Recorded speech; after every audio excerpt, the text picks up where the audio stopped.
Welcome everyone. আজকে আপনাদের সঙ্গে শেয়ার করব কিভাবে খুব মজাদার একটি চাপা শুটকির ভর্তা তৈরি করা যায়। তো চাপা শুটকির ভর্তা তৈরি করার জন্য আমি লোহারিতে কিছু পরিমাণ সয়াবিন তেল দিয়ে এবং তাতে পেঁয়াজ কুচি দিয়ে দিয়েছি। আর এইদিকে মরিচ সেটা গুঁড়া মরিচও দেওয়া যায়। তার পাশাপাশি যদি শুকনা মরিচ থাকে সেটা পানিতে ভিজিয়ে পাটায় পিষে নিলে সেটা আরও বেশি স্বাদ পাওয়া যায়। তো এইভাবে কিছুক্ষণ ভেজে পানি দিয়ে পেঁয়াজটাকে সিদ্ধ করে নিতে হবে এবং আমার যেহেতু বাটা মরিচ ছিল সেই বাটা মরিচটা আমি দিয়ে দিয়েছি। প্রচণ্ড ঝাল অল্প পরিমাণে দিয়েছি। আর এই মরিচগুলোর কালার কম কিন্তু ঝাল অনেক বেশি পরিমাণে।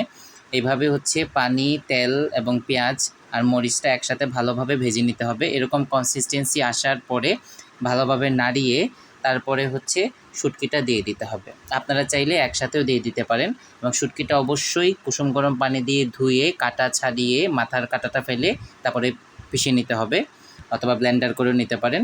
তার পরবর্তীতে কম আঁচে এটাকে ভাজতে হবে। বেশি আঁচে দিলে শুটকিটা পুড়ে যাবে কিন্তু স্বাদ পাওয়া যাবে না। তার পরবর্তীতে এই তো দেখেন কি চমৎকার একটা কালার চলে এসেছে।